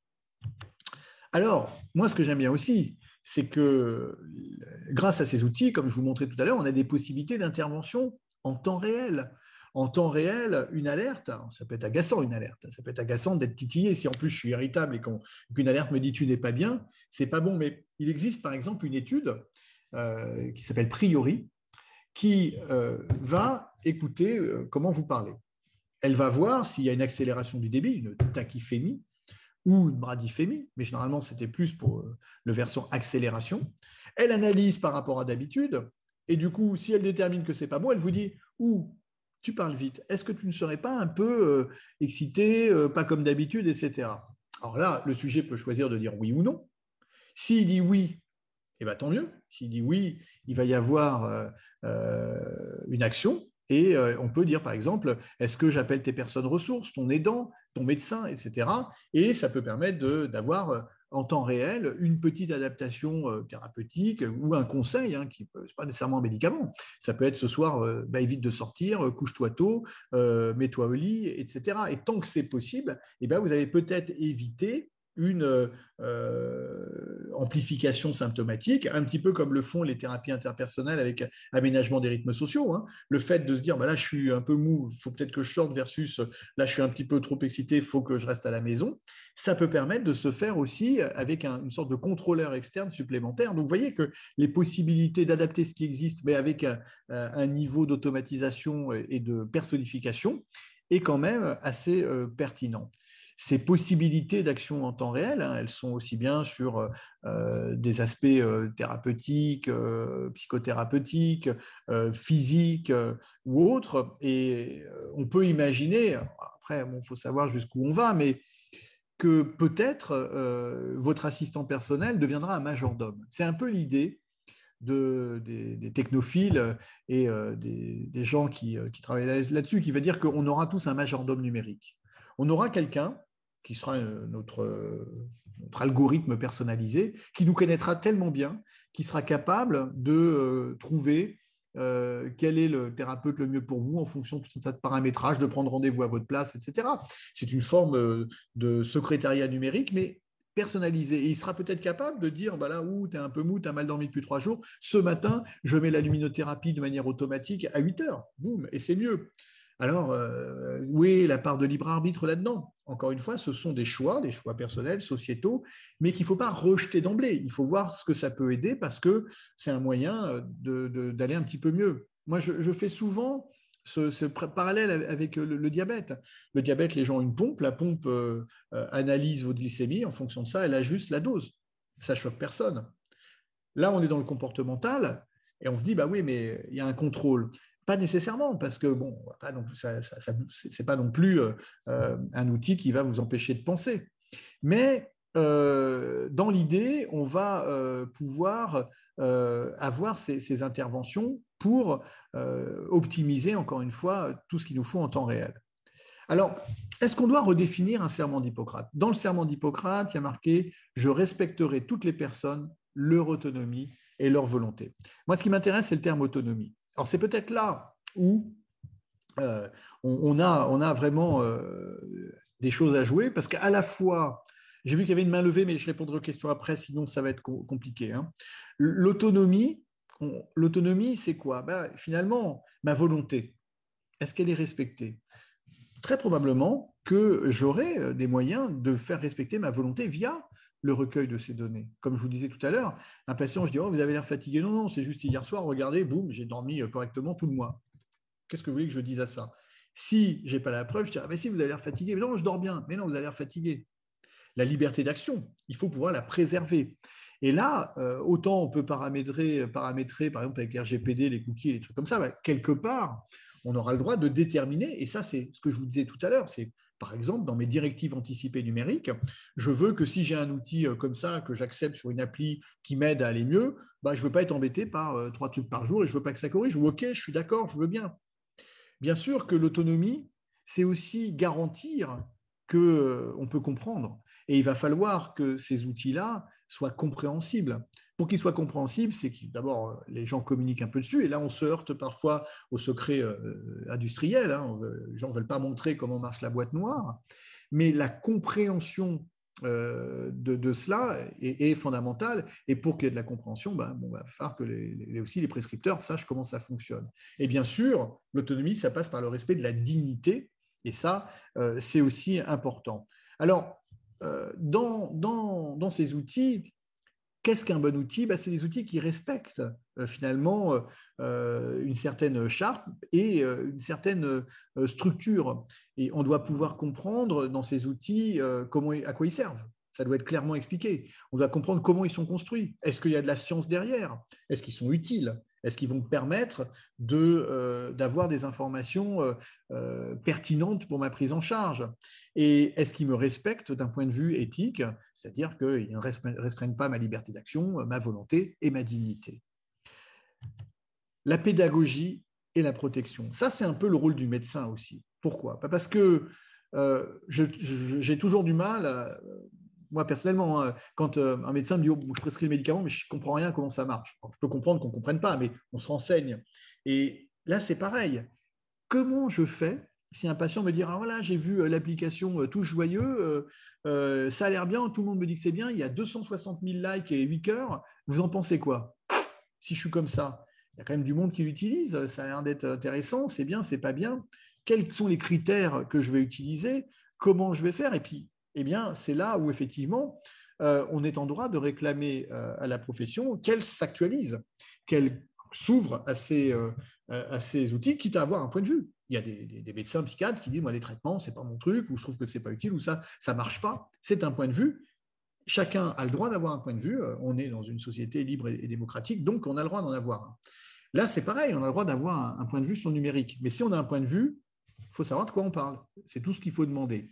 Donc la pédagogie implique aussi une bonne connaissance. Mais elle ne doit pas être asymétrique, cette pédagogie. Et c'est pour ça que je suis très content de faire ces conférences auprès de vous. J'espère qu'elles sont accessibles. Je fais tout pour que ça ne soit pas trop planant, mais la pédagogie, elle est importante parce qu'elle permet d'expliquer les tenants et les aboutissants avec un regard, certes, peut-être un peu partisan, mais pondéré, je l'espère. Et la protection, c'est, comme tout à l'heure, préserver l'autonomie, c'est aussi protéger les données. Qui, quoi, comment, qui les possède? Parce qu'on sait aujourd'hui que l'argent, c'est les données. Celui qui possède les données possède l'argent. Et effectivement, il y a beaucoup d'intérêt à avoir des informations.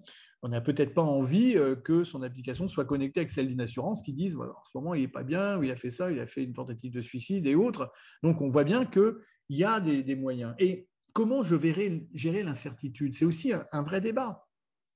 Comment je gère l'incertitude d'une probabilité? Si on me dit vous avez 95% de risque de faire un épisode, il y a quand même 5% que j'en fasse pas. Et est-ce que ce risque ne va pas déclencher, finalement, alors que j'aurais peut-être été dans les 5%, qui sait, une telle angoisse que finalement, j'y serais pas. Alors vous allez me dire, si l'algorithme est sûr, il vous aura classé dans ceux qui n'auraient pas eu la peur. Mais je me souviens toujours d'une histoire que mon père me racontait quand j'étais petit. Je ne sais pas si elle est vraie, si c'est une légende. En tout cas, elle me frappait.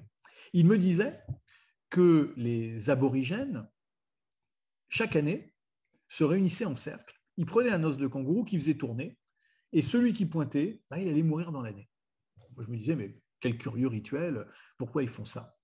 Et il me racontait que quand les médecins sont venus et ont autopsié les morts, ils se sont rendus compte que, alors que c'était des sujets jeunes, ils avaient les coronaires complètement pourris. En fait, ils avaient tellement stressé à l'idée qu'on leur a dit qu'ils allaient mourir que ils mouraient. Donc, quelque part, la précaution était toujours réalisée. Donc, vous voyez, c'est ça aussi. Si un outil me dit tu vas faire une rechute, est-ce que je ne vais pas être tellement angoissé que je vais la faire? Et le fait même de m'angoisser, c'est déjà le début de la rechute. Donc, on voit qu'il y a quand même une incertitude à gérer et que ça, le médecin, il est finalement aussi responsable de la gestion de cette incertitude, mais exactement comme on le fait avec un traitement. À votre avis, ça a marché, docteur?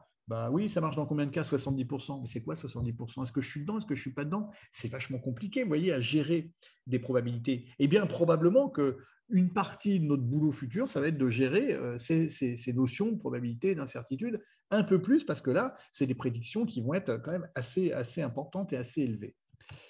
Là, alors, c'est un peu technique, mais c'est pour vous montrer, nous, ce qu'on a proposé. Alors, on a créé une application avec le professeur Olivier Bonneau et un laboratoire de mathématiques à Nantes qui va être étudié dans la prévention des rechutes suicidaires chez les adolescents qui ont fait une tentative de suicide. Et on a créé ce qu'on appelle un réseau bayésien. C'est une sorte d'intelligence artificielle qui est basé sur une modélisation de notre connaissance expertale.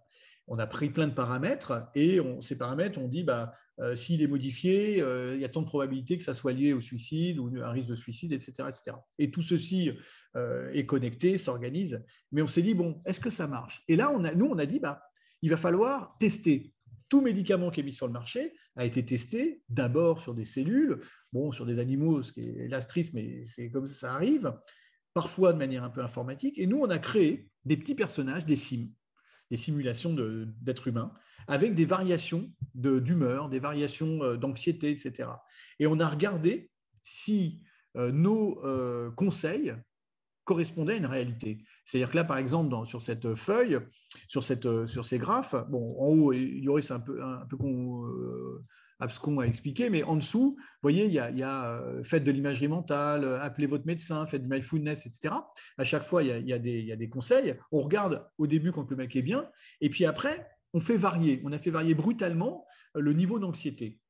Et après, le niveau d'anxiété explose à partir de la dixième itération. Eh bien, on regarde si, avec ça, les conseils qui sortent correspondent à quelque chose de cohérent. Parce que si le type il est super anxieux et suicidaire et qu'on lui dit va jouer aux jeux vidéo, notre algorithme il a un problème. Eh bien voilà, nous on dit par exemple pour que bien protéger les gens, pour que ces outils soient pertinents, il faut faire l'équivalent d'essais de stade 2, de phase 2, pardon, exactement comme pour le médicament. Donc c'est pour montrer que pour assurer la sécurité et les recommandations des sociétés savantes américaines ou l'HAS en France disent que ça doit reposer sur des études. Là, par exemple, vous voyez, vous pouvez faire des études qu'on a appelées in silico. Ce n'est pas de nous, mais c'est des simulations de patients. Donc, au moins, ça a été testé avant. Parce que bien souvent, quand vous chopez une application, qu'est-ce qui vous dit qu'elle a été testée? Qu'est-ce qui vous dit qu'il y a 20 papiers ou 25 papiers qui garantissent que c'est un effet versus placebo, que c'est sécure, etc., et que ça ne va pas vous raconter n'importe quoi. Et quand vous voyez le nombre d'applications qui sont téléchargées, et certaines dans le registre bien-être et autres qui sont quand même truffées de fautes ou d'approximations, eh bien, ça doit nous interpeller aussi bien d'un point de vue de la responsabilité médicale que l'implication des patients dans la connaissance d'une évaluation pertinente de ces outils. Parce que, comme je disais tout à l'heure avec mon histoire de petit kangourou, c'est Robert Merton qui parlait des prophéties autoréalisatrices. Si on prédit un truc, on va finalement parfois créer toutes les conditions pour le rendre réel. Et je retombe toujours sur l'histoire de Rosenheim, pour vous montrer à quel point on peut avoir une tendance à tourner en boucle dans nos réalisations. Rosenheim est un sociologue et un psychologue qui étudie les sciences humaines, qui en 1973 va publier un article dans Science qui s'appelle « To be sane in insane places », être sain dans un endroit qui ne l'est pas, en gros. En fait, c'est quoi? Il a fait une expérience où il a, avec son équipe, ils étaient 9, je crois, écrit un script qui dit voilà, je suis schizophrène, j'entends des voix, je ne suis pas bien, je suis angoissé. Le but, c'est qu'ils aillent aux urgences, qu'ils racontent leur script, et qu'à l'issue du script, on voit ce qui se passe. S'ils sont hospitalisés, le lendemain, ils doivent dire écoutez, c'est une expérience, j'ai rien, je veux rentrer chez moi. À votre avis, combien vont être hospitalisés? Eh bien, quasiment tous, sauf un. Combien de temps ils vont rester? Alors qu'ils n'ont rien. Entre 7 jours et 52 jours. Et surtout, ils vont, comme à partir du moment où ils restent, il va falloir qu'ils travaillent. Donc, ils demandent des feuilles, ils écrivent. Ah ben voilà, oui, ils sont vraiment délirants puisqu'ils écrivent, donc ils sont bien paranoïaques, c'est bien ça. Et en fait, finalement, tout le monde va confirmer son impression, alors que finalement, les gens n'ont rien. Alors, c'est embêtant, on se dit, mais mince, les psychiatres sont nuls. Non, ce que va dire Rosenheim, il ne va pas dire vous êtes nuls, il va dire la façon et l'endroit d'où vous posez le diagnostic n'est pas super adapté et c'est compliqué, et surtout, vous confirmez ce que vous avez envie de voir. Alors, on va leur dire, oui, mais bon, c'est normal, vous n'avez pas été dans les bons endroits, etc. Alors, Rosenheim va dire, deuxième étape, je vous envoie des patients, maintenant que vous le savez, à vous de les trouver. Et l'hôpital va en trouver 80, sauf qu'ils n'ont envoyé personne. Donc, vous voyez bien que quand on est persuadé, c'est compliqué. Alors, justement, est-ce que ces outils ne peuvent pas servir à objectiver un peu plus, tout en sachant qu'ils ont un peu d'incertitude? Après, d'autres auteurs diront, mais bon, ça c'est de la pseudo-science, les médecins sont là pour ne pas passer à côté de quelque chose, si on leur ment, c'est un autre débat, ce qui est un peu vrai. Mais bon, eh bien, en même temps, pour moi, le numérique a à la fois la potentialité d'aider à optimiser l'objectivité médicale, et en même temps, on a des risques de subjectivité et de prophétie autoréalisatrice. Donc, il faut vraiment continuer à travailler, à explorer. Pour ceux qui sont ma génération, on reconnaîtra HAL 9000. D'ailleurs, c'est une référence à des premiers ordinateurs d'IBM, qui est HAL, qui est l'ordinateur dans 2001 Odyssée de l'espace, qui devient un peu paranoïaque parce qu'il a peur qu'on l'éteigne et qu'on le tue, et donc protégé de la malveillance. C'est aussi ça qui est important, parce que aussi bien l'ordinateur qui s'emballe ou qui fait des fautes, bon, jusqu'à preuve du contraire, aujourd'hui, il n'est pas conscient, mais aussi de la malveillance des utilisateurs de ces données. J'avais lu un papier où, je ne sais plus combien, c'était 60-70% des Américains n'étaient pas très choqués par l'idée de donner leurs données de santé, même à des sociétés privées. Vous allez me dire, peut-être la culture est différente, mais en même temps, il faut bien quand même que le secret professionnel soit préservé et que ces outils-là ne soient pas des outils qui provoquent quelque chose de plus grave que ce pourquoi ils sont programmés. Il ne faut pas qu'ils soient mal foutus au point de vous provoquer des effets indésirables, des mauvaises décisions et autres. Donc ça aussi, ça demande un vrai travail. Et le souci qu'on a, c'est que le temps de développement industriel n'est pas tout à fait le temps du développement académique. Là où vous faites une étude, c'est long. C'est long de faire une étude, il faut déposer un projet, il faut l'écrire, il faut recruter, on a du mal. Une fois qu'on a fait ça, il faut publier, il faut être accepté. Et boum, il s'est passé 3 ans, 4 ans, 5 ans des fois. Or, l'investisseur lui dit moi, je suis pressé. Donc, oui, bon, écoutez, on sort une version bêta, un truc intermédiaire, on verra bien, on corrigera après. Et je ne dis pas que c'est tout le temps comme ça. Maintenant, c'est un peu moins. Et le ministère suite à pas mal de modifications de la doctrine, proposer des voies plus rapides d'évaluation et d'accréditation et à débloquer dans le numérique en psychiatrie 20 millions d'euros là, suite aux assises de la santé. Donc, ce qui est pas mal, mais est-ce que c'est suffisant? C'est déjà ça, mais ça permet quand même de développer des outils et aussi bien travailler pour protéger de la malveillance potentielle. Autre point, admis dans l'intimité des personnes, je tairai les secrets qui me seront confiés, reçus à l'intérieur, etc. Là, on parle effectivement de la protection des données que je viens de vous dire. Effectivement, toujours, quand vous avez une application et que vous la prenez, elle est capable de capter parfois tellement d'informations, comme je vous ai montré tout à l'heure, qu'il faut que vous sachiez à qui appartiennent les données. À vous, pas à vous. Il faut que ça soit clair et net. RGPD, il faut que ça soit 100 du 100%. Je ne coche pas n'importe quoi sous prétexte que je n'ai pas le temps. C'est important, la protection des données et de vos données, puisque ce sont vos données de santé. Je n'irai pas laisser traîner sur Internet ou un forum mon carnet de santé ou mon dossier médical. Je veux dire, par exemple, là, on avait vu l'histoire des gens qui ont été regardés ou diffusés le QR code du président Macron. Je veux dire, ils se sont fait allumer et c'est un peu normal parce que ça ne se fait pas. Il y a le secret professionnel, on ne diffuse pas, etc. C'est pareil, nos données nous appartiennent et même si on est un personnage public, elles n'appartiennent pas à tout le monde, sauf si je décide d'en parler. Mais là, c'est important d'avoir ce regard aussi objectif sur à qui appartiennent les données. Et souvent, je dirais même les jeunes, alors peut-être que c'est une intuition qui peut être critiquable, mais souvent, ce n'est pas qu'ils s'en foutent, mais les jeunes mettent facilement leur vie sur Internet, ils montrent leurs données de santé, etc. Mais quelle est la différence? Quelque part, il y a une confusion. Donc aussi, il faut prévenir ceux qui sont peut-être moins dans cette culture de la protection des données que là, les données de santé, c'est important parce qu'on a déjà tellement d'informations. Ceci dit, sur Facebook Futur Metaverse, l'analyse de langage permet de détecter des conduites suicidaires potentielles. Donc ça se fait, ça marche très très bien. Alors ça peut être super positif quand c'est bien utilisé, moins si on recueille ces données, qu'on vend une assurance, on lui dit lui, il ne faut pas le prendre parce qu'il va se tuer dans 6 mois. Vous voyez. Donc le système est aussi entre les mains des personnes qui doivent vérifier, parce qu'on peut vous forcer un petit peu la main, que les données soient bien des bonnes données.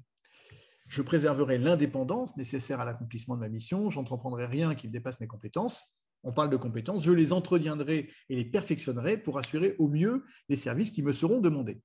De quoi je parle là? Là, je parle de ça. 1 + 1 = 3. On peut m'accuser, en tant que médecin, de ne pas avoir donné ce qu'il y avait de mieux pour un patient. On peut m'accuser d'avoir donné ou laissé donner quelque chose à un patient qui n'était pas bien. Donc, moi, je dois entretenir mes connaissances pour pouvoir toujours offrir ce qu'il y a de mieux aux patients, au moins ce qui est acquis par tous, encore mieux si je suis un peu à la pointe. À partir du moment où ces outils sont là, on pourra me dire, vous avez dit oui à un patient sur un outil pourri, c'est à cause de lui qu'il a eu un souci, ou alors vous n'avez pas fait bénéficier de cet outil-là qui aurait pu l'aider à un moment parce que c'était adapté et c'est démontré. Donc ça, c'est plutôt du côté médical. On est en droit de demander une forme de remise à niveau sur ces outils, comment ça marche et autres. Aujourd'hui, sur Paris, il y a un DU de médecine connectée, numérique, etc. Un DU. En psychiatrie, il y a un séminaire de DES à Paris, je parle d'à Paris, c'est ce que je connais, quelques rares cours à droite à gauche, mais il n'y a pas beaucoup, alors que c'est la médecine de demain. Vous imaginez quand même que c'est un petit peu quand même compliqué.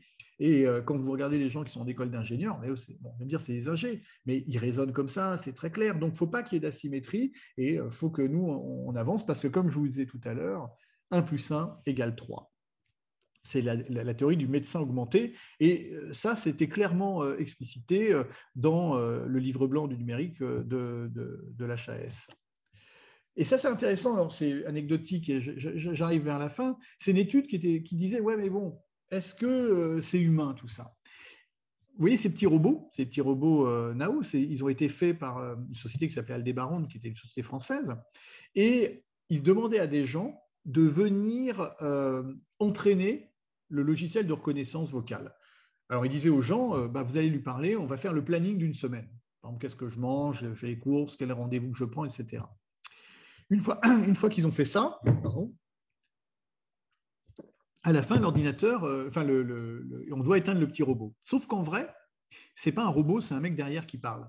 Et dans un cas, il parle de manière très froide. Oui, ok, une pizza, oui, ceci. Dans l'autre, il dit, une pizza de margarita, moi aussi, c'est ma préférée. Un truc social. Eh bien, ceux qui avaient été exposés au langage social, aux cognitions sociales, à un truc très, très humain quelque part, ils avaient du mal à éteindre l'ordinateur, le petit robot. Ouais, mais bon, parce que le robot disait non, non, je veux pas, il fait noir, je veux pas mourir et tout.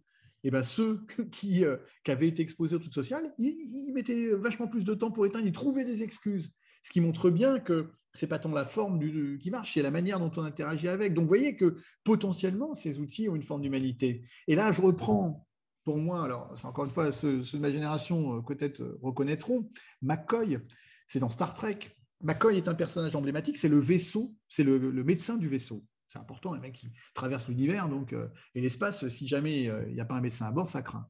Et McCoy, il a une petite boîte, un boîtier dans la main, qui est un boîtier qu'il pose souvent et qui détecte, qui dit ce qu'il y a. Sauf que ça ne fait pas tout, parce que McCoy, il humanise ça. Et son meilleur pote, quelque part, enfin, c'est pas son meilleur pote, mais avec qui il est tout le temps en interaction, c'est souvent Spock. Spock, qui est ce demi-vulcain, vous savez, ce personnage avec les oreilles pointues, qui, comme tous les vulcains, ne raisonne pas, est très rationnel et les émotions n'ont pas de place. Et donc, c'est un petit peu un combat entre les émotions et justement l'empathie. Et en fait, cette médecine, c'est peut-être ça, c'est quelque part, l'ordinateur, ça sera Spock, et lui avec le boîtier de McCoy, et McCoy sera celui qui donnera de l'humanité. Et finalement, ce transfert de tâches devrait nous donner du temps d'humanité supplémentaire pour justement accompagner aussi un peu les patients. Et il faut le voir parfois comme une opportunité, d'autant que dans les projections des métiers qui vont disparaître, les métiers d'empathie sont ceux qui disparaissent en dernier. Donc au moins, c'est bon à savoir. Bien sûr, il va falloir savoir que quand il y a une erreur, qui la juge, qui règle le problème? Est-ce que c'est la société qui est responsable? Est-ce que c'est le médecin qui l'a mal utilisé? Donc, vous voyez, il y a plein de choses à débattre. Est-ce que ça sera des IA qui jugeront des IA? Puisque aujourd'hui, je ne sais plus quoi, il peut y avoir 10 à 20% des affaires courantes des tribunaux qui peuvent être gérées par des IA et des décisions automatiques. Donc, pour conclure, ce n'est pas parce qu'on maîtrise une technologie qu'on ne va pas disparaître. Et Kodak en est l'exemple. C'est une boîte qui a inventé la photo numérique, mais qui n'a jamais exploité, et qui, pour survivre, a dû vendre un à un tous ses brevets parce qu'elle est restée bloquée sur le numérique, l'argentique. Alors, est-ce que c'est plus beau l'argentique, machin? Le débat, il n'est pas là. C'est simplement que quand ça existe, il faut quand même être réaliste. Ça va prendre la place de ce qui existe déjà ou le compléter de manière vraiment importante. Pour conclure, est-ce que je dois avoir peur de cette mobilette parce qu'elle va plus vite que moi? Ou est-ce que je dois avoir peur de celui qui la conduit, qui a beaucoup trop bu et qui n'a plus le permis? Moi, je dis, justement, c'est peut-être le deuxième, ce qui nous montre bien que considérons les algorithmes pour ce qu'ils sont, des algorithmes. Par contre, c'est tout ce qui va autour, qui peut être à la fois hyper fascinant, très prometteur, bourré d'espoir, et en même temps, des limites, des risques qu'il faut complètement peser. Si une seule catégorie de personnes gère tout cela, ça ne marchera pas. Pourquoi? Parce que ça se construit avec tous les points de vue. Et je maintiens que vous devez vraiment être promoteur, participer dès que vous pouvez, donner votre avis, mais des avis, bon, bien sûr, constructifs, se renseigner, connaître, parce que ça fait partie des traitements de demain. Et demain, c'est bientôt. J'ai presque fait un slogan politique. Demain, c'est bientôt. Voilà, je vous remercie pour votre attention et je pense qu'il nous reste un peu de temps pour des questions. Je vous montre un peu les membres de l'équipe ou des personnes à qui j'ai écrit ces papiers. Il y a des sociologues, des chercheurs de neurosciences, psychologues et bref, toute notre équipe. Voilà. Donc, je disais merci beaucoup pour cette belle conférence. Il y a une question. Comment faire en tant que patient pour participer à un projet de création d'application plus ciblé sur la bipolarité? Alors, c'est une très bonne question. Je pense que pour l'instant, là où les patients sont invités un peu à participer, c'est plutôt dans les études quand elles sont en cours. Ça, c'est vrai. Mais je pense qu'il faut peut-être monter des groupes un peu de réflexion. Il y a enfin, moi, ce que j'encouragerais, parce que c'est une idée un peu comme ça, imaginez qu'au sein d'Argos, vous ayez une petite division numérique qui, avec des gens, travaille et dit bah, nous, c'est ça qu'on veut, nous, c'est ça qui nous intéresse, et qui n'hésite pas à publier un petit peu ses idées, ses envies, ses besoins, parce que c'est à ça qu'il faut répondre. Comment, alors, imaginons que moi, je sois un informaticien, hormis si j'ai des patients bipolaires dans mon entourage, ou moi-même je le suis, ou j'ai fait psychiatrie avant, j'ai qu'une représentation livresque et théorique des choses. Donc, moi je crois vraiment qu'il y aurait un intérêt à créer des groupes déjà intra et de dire, ben voilà, nous on pense ça, et en faisant connaître, en faisant parler, de dire ce qui nous intéresse. À titre d'exemple, hein, à l'encéphale la semaine dernière, j'ai donc demandé représentant la présidente de l'UNAFAM, de dire ce qu'elle pensait de ses théories, ses techniques et tout. Et finalement, elle était très moderne dans sa position, en disant, mais arrêtez, les patients n'ont pas peur, les patients veulent, etc. Et ça c'est aussi intéressant qu'il y ait ce qu'on appelle du bottom-up, que ça vienne des gens concernés. Donc, voilà, moi je dirais créer. Après, il peut y avoir aussi des initiatives individuelles. Pourquoi je ne créerais pas mon application comme je crée un groupe de parole, comme je crée un atelier thérapeutique? Vous voyez, ça peut venir de soi. Après, maintenant, il n'y a pas encore beaucoup d'études qui disent qu'il faut demander aux patients ou autre. Ou alors, ça se fait de façon un peu locale, sur des études un peu qualitatives ou de preuves de concept, où on essaie de capturer un peu les besoins, comme on ferait par rapport à, je dirais, le terme n'est pas adapté, mais un produit quelconque. Vous voyez. Idée, créer une section Argos numérique, e-Argos. Nous avons déjà parmi nous des gens beaucoup de personnes qui sont tout à fait passionnées par ces outils et qui s'en servent. Et nous avons même parmi nous un chercheur dans ce domaine. Bon, il y a Thierry qui nous pose une question. Il est établi que les proches des patients bipolaires sont encore trop peu écoutés et entendus par les psychiatres, voire souvent totalement exclus. Peut-on espérer imaginer que les informations issues de ces outils numériques de monitoring seront-elles prises en compte par ces mêmes psychiatres?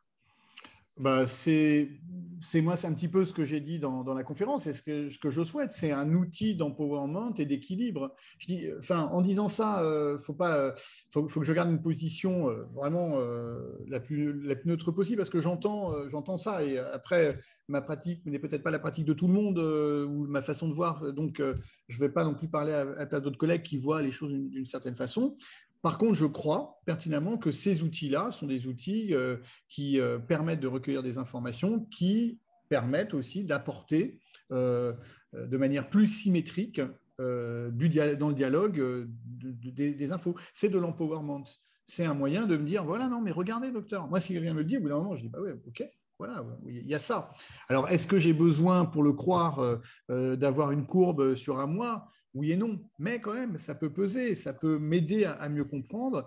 Et si les aidants sont aussi, je ne dirais pas copropriétaires, parce que ce n'est pas le but, mais ont même un outil de collecte qui leur permet d'avoir leur vision extérieure de ce qui s'est passé, eh bien, c'est intéressant. Ceci dit, on a mis au point, enfin, avec le professeur Bonneau aussi, on travaillait sur une application dans l'autisme, Smart Autisme, pour les parents d'enfants autour de la collecte, des troubles du comportement, des difficultés et autres. Et on s'est rendu compte qu'il y a aussi, même si c'est un outil qui est destiné aidant, il y a plein de gens qui ne les utilisent pas. Donc, Ça, c'est intéressant aussi de voir pourquoi on accroche pas. Ce qu'on appelle,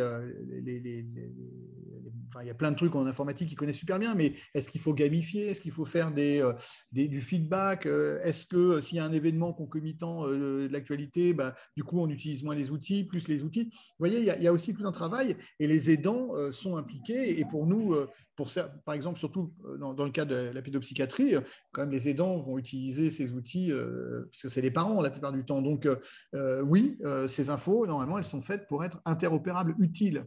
Vous savez, un dispositif médical, toutes les applications ne sont pas des dispositifs, mais un dispositif, il doit avoir une intention médicale. Clairement, je dois dire à quoi ça sert médicalement. Deuxio, ça donne une information individuelle. Ça me concerne moi et pas tous.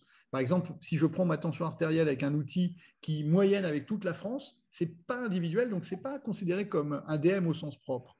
Et enfin, ça doit générer une information nouvelle, qui est une information qui peut être utile pour le diagnostic et autres. Donc, vous voyez que ces outils-là, ça c'est un dispositif médical, le truc qui a passé beaucoup de normes, ça coûte cher à mettre en place, mais là, il y a des informations qui sont des informations qui peuvent être très pertinentes et qui peuvent aussi être complétées par celles des aidants. Pourquoi pas? Merci. Nathalie demande, est-ce que vous pouvez conseiller une application sérieuse pour les patients bipolaires?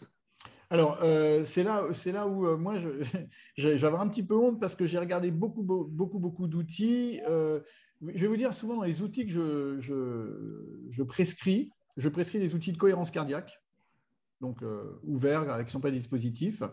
Par exemple, Respirelax ou autre, qui a été fait que je trouve très bien. Je demande aux gens de brancher leur podomètre pour compter leur nombre de pas, parce que déjà, c'est vachement intéressant. Alors, j'ai travaillé sur l'élaboration d'un outil qui n'est pas spécifique aux troubles bipolaires, mais qui était une application qui avait été très téléchargée. J'avais été sur quelques bornes qui s'appelle Mon Sherpa. L'application que je vous ai montrée, Oli, elle n'est pas spécifique, mais c'est des chats d'accompagnement. Aujourd'hui, en français, tous les troubles bipolaires, on n'a pas encore de choses spécifiques. Donc, il y a quelques applications aux États-Unis, mais justement, je pense que ça va arriver bientôt.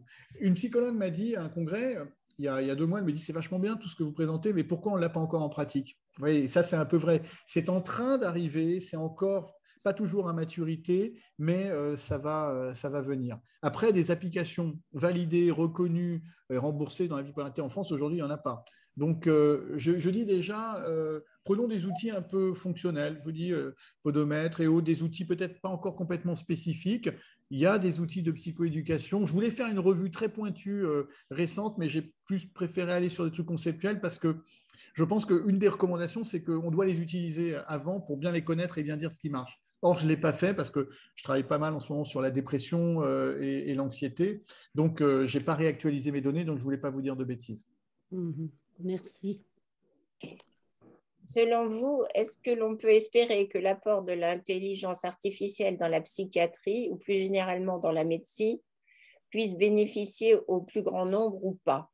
Par exemple, est-ce que les pays du tiers-monde pourront y accéder ou est-ce que cela restera de la médecine de riches? Alors, c'est une excellente question à laquelle j'ai réfléchi partiellement parce que je pense être biaisé par un petit postulat. Des téléphones portables, aujourd'hui, tout le monde en a. Et quelque part, il y en a partout dans le monde. Il y a probablement une différence sur les outils connectés. Tout le monde ne peut pas acheter une machin watch, je ne veux pas faire de pub peut pas, mais tout le monde a un téléphone portable. Or, avec le téléphone portable, on a quand même beaucoup de possibilités. Donc, moi, je dis que c'est probablement une opportunité de réduire la fracture numérique et une partie de l'inégalité des soins. Maintenant, tout dépend de est-ce que ces outils vont être vendus? Est-ce qu'ils sont faits en open source? Alors, bon, moi, je vais militer un peu pour ma paroisse. Je travaille chez moi sur des outils collaboratifs, sur Linux. C'est des modèles ouverts et autres. Donc, j'ai une conception des outils collaboratifs qui est ce qu'elle est. Après, il y a d'autres modèles qui ne sont pas les mêmes, mais je crois que justement, c'est une formidable opportunité aussi que des entreprises individuelles puissent bénéficier de ces outils faciles d'accès. pour créer des outils ou transposer des outils au plus grand nombre. Mais pour conclure et pas être trop bavard à chacune de mes réponses, le téléphone portable, tout le monde en a, et un outil avec du phénotype numérique, tout le monde en a. Maintenant, c'est s'il y a un coût, quel coût? Mais je veux dire, il faut être réaliste. Si c'est pour des millions de personnes, on peut faire des marges moins fortes. Enfin, bon, je ne suis pas marchand. Je n'ai pas d'intérêt pour le coup, là, pour l'instant encore, donc, dans quoi que ce soit. Donc, Thierry demande, le trouble bipolaire a comme facteur déclencheur et de rechute des facteurs biopsychosociaux. Les outils numériques avec IA sont-ils capables de prendre en compte tous ces facteurs? Alors, le modèle parfait n'existe pas encore. Je ne sais pas s'il existera. On va avoir un effet assez magique parce que plus on va découvrir, plus ça va complexifier et plus on va gérer la complexité, plus on aura. Mais normalement, bio, oui, parce que ces outils nous permettent d'aller assez profondément dans la recherche de données, de marqueurs. Encore une fois, hein, pour l'instant, il n'y a rien de spécifique, mais ça avance. Psycho, comportement numérique et autres. Est-ce qu'ils analysent les événements de vie toujours? Oui et non, mais on peut faire des algorithmes, c'est pas compliqué, qui analysent les événements de vie, qui les quantifient, ça craint pas, ça c'est dangereux pour les gens, etc. Donc ça, c'est vraiment c'est du calcul quelque part et des modèles réalisés par les experts. Social, alors il y a les réseaux sociaux là-dessus, moi des fois je les trouve plutôt asociaux, parfois les réseaux que sociaux, mais il y a une dimension sur le social. Alors, il n'y a pas que ce social-là, il y a aussi ma qualité de vie, ce que je gagne, l'accès à tout un tas de choses. Mais je pense que ces outils peuvent s'intégrer dans une dynamique de santé qui est une dynamique plus large. Là, on prépare un article qu'on va bientôt soumettre sur même est-ce que ces outils ne vont pas faire une redéfinition de la santé? Effectivement, est-ce qu'on ne va pas se mettre à trouver des pathologies là où elles ne sont pas encore? Est-ce que c'est vraiment de la pathologie? Est-ce que ça ne l'est pas? Vous voyez, il y a tout un travail même de cette définition de la santé qui sont des réflexions, on n'est pas les seuls à les faire, mais sur lesquelles on essaie de plancher. Et une question plus ciblée, est-ce que la musicothérapie est un élément qui pourrait devenir un outil numérique? Alors, je vais, comment on dit ça, spoiler.